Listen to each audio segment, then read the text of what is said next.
And this is a game that had a potential banana skin. Another game that had a potential banana skin all over it. It's away. It's stormy. They're in form. We're missing about 100 players. I can picture another parallel universe where we drew 1-1 with Bournemouth there, and we're telling ourselves, you know what, Bournemouth is a tricky place to come, and they're the informed team in the league for a reason, and other teams are going to have to go to, yeah, fucking, how about 4-0? Not this team. But yesterday when we went in 0-0 at half time and they had some good spells and, you know, all this sort of stuff, bad conditions, you'd be forgiven for thinking, oh, this might be a bit tricky. But yesterday I was just like, we'll be fine. And we were. 2 goals from Darwin Nunez, 2 goals from Diogo Jota, and some big performances that we're going to talk all about. Let's just make a beeline right for the good time, and let's just talk about the goals. And what a time to get it. Darwin, I tell you, the fact that it was Darwin Nunez, I was only saying last week or whenever it was, I just fucking love him anyway. And the commentator that I was listening to and he got it spot on, he's like, the Liverpool fans will sing his name even when he doesn't score. So when he does score, and what a fucking team goal. What a finish. Oh, yes, yes, yes, yes, yes, yes, yes, yes! That was a goal. Lovely one-touch football, and what a finish. Doesn't panic, doesn't sky it, just slots it nicely into the corner. First time. And you can tell by his celebration how much he really wanted that.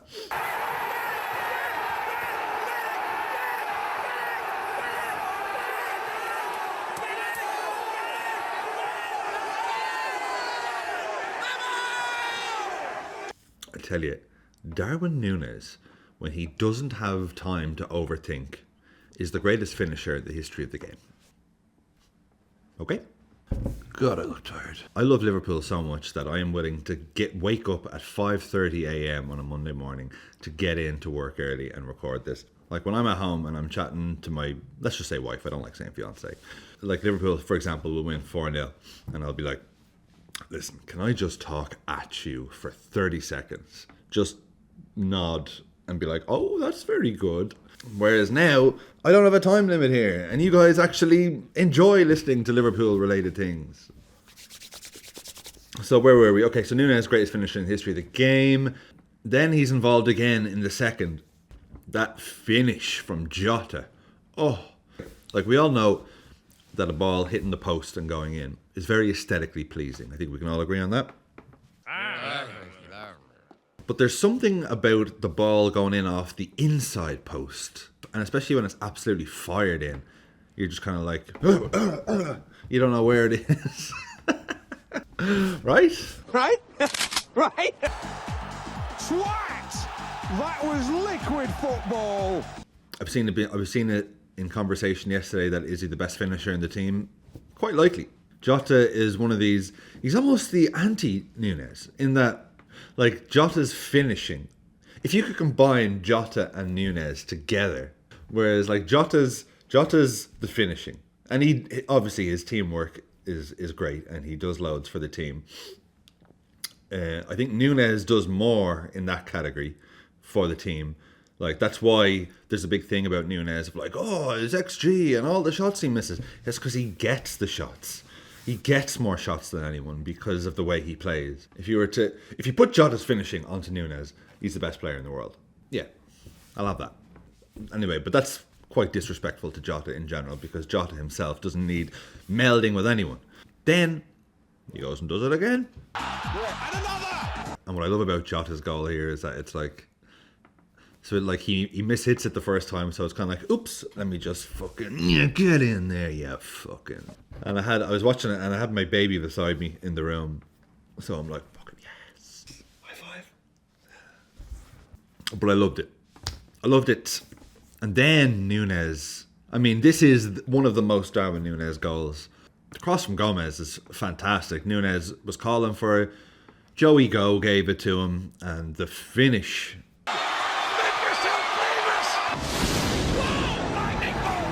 He's got like insane eccentric technique. You know, if that makes sense. The best way I could describe him in an acting sense, he's like Nicolas Cage. Welcome, Nicolas Cage.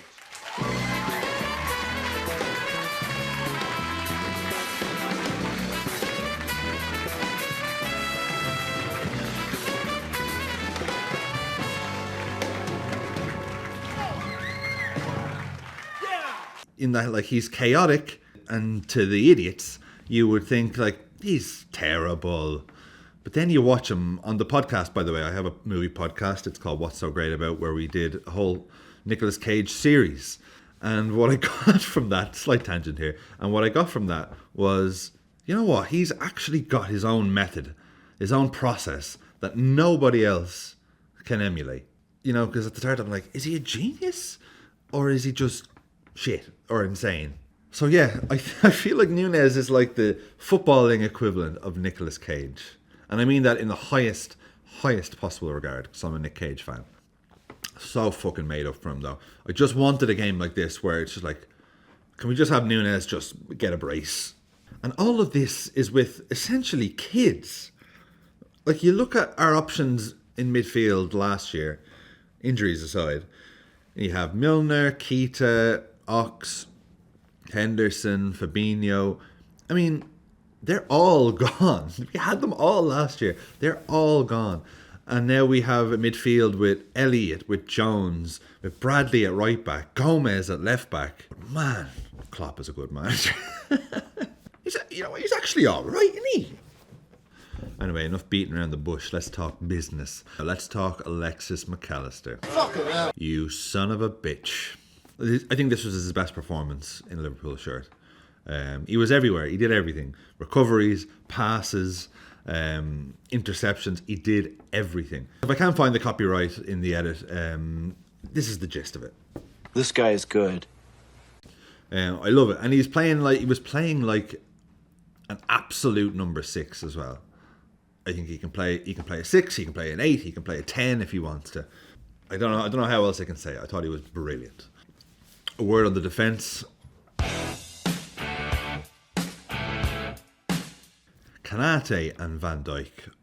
Every time I see Konate, I feel like I haven't seen him put a foot wrong in weeks. Konate is becoming one of the best centre backs in the world. Okay.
I love how Van Dijk and Konate celebrate. I feel like I've seen it more in Van Dijk lately, where I see him celebrating clearances and blocks and all that.